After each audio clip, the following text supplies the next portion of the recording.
Just off the circle in Georgetown, Delaware, is a sign noting the birthplace of one George Alfred Townsend. His face is high on the wall in the old town hall, along with a bunch of other folks that people hardly remember. He was born on Market Street between Front Street and the Public Square. But no one alive can remember the house that stood here, the child who was born to an itinerant preacher and his wife. But that boy George, better known to the world as Gath, changed American journalism for the better and saved the true legacy of Delmarva in a time capsule that survives to this day. Only 20 when our country went to war with itself, Townsend was its youngest and soon one of its most read correspondents. Oh, in his day, I think he was phenomenal. He broke stories that other people had not.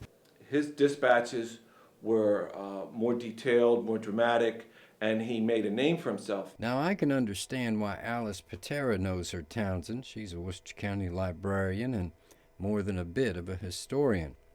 But why would Dan Spedden, a park ranger in western Maryland, know so much about this Delaware boy? I've been managing Townsend's estate as a state park since 1990. Okay, so we all need to do a little catch-up here. Townsend was such a success that he built a mountain retreat which he called Gathland. That is now Gathland State Park, and old Gath is now enjoying a bit of a renaissance. This is a brand new, just renovated museum. A century after his death, he is more fondly regarded than he was by his neighbors at the time. He established a toll booth and was charging a toll to use this road to traverse the mountain. So that in and of itself, of course. By war's end, Gath was an important writer, shown here literally going toe-to-toe with Mark Twain himself, Samuel Clemens. Unusually clever for a writer, Townsend knew how to distill fortune out of fame. Townsend was so famous in his day that there was a post office, a line of penknives, a racehorse, and a line of cigars named after him. He was marketing in the 1880s like people market now. And he used that notoriety to set the newspaper business on its ear. Up to that point, you wrote for the paper that hired you under the pen name they gave you. Townsend insisted on his own byline and sold them the papers all over the country, so he was the first ever syndicated columnist. On his retreat in the highlands near Frederick, on the hallowed grounds of the Battle of South Mountain, he built a monument, not to the soldiers who died there, but to journalists who die in wars everywhere. Here, the names of writers and artists from North and South come together in one final, eternal publication. But wars go on and reporters still die, and their names are still inscribed here, the only war correspondence memorial on this troubled earth. You know, these arches remind me of the Nassawango iron furnace down on the shore, the furnace that inspired Townsend's novel, The Entailed Hat, a hat that has puzzled people for over a century and a half. It's a work of fiction, but the characters in it are based on real people. It's like a Tom Clancy novel.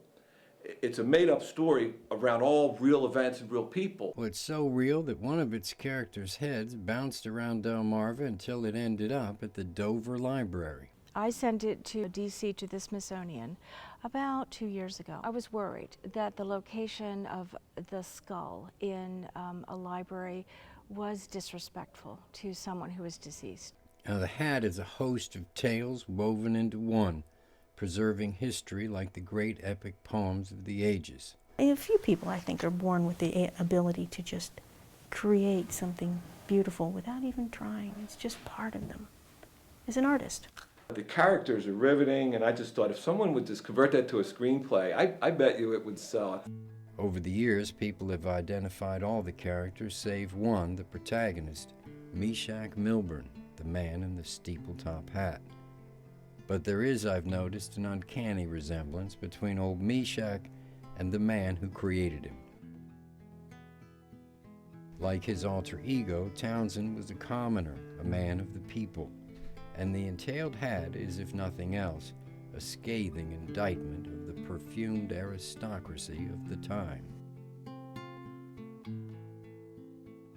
Now, like all great writers, Townsend died penniless and never got to rest in the mausoleum that he built for himself up on the mountain.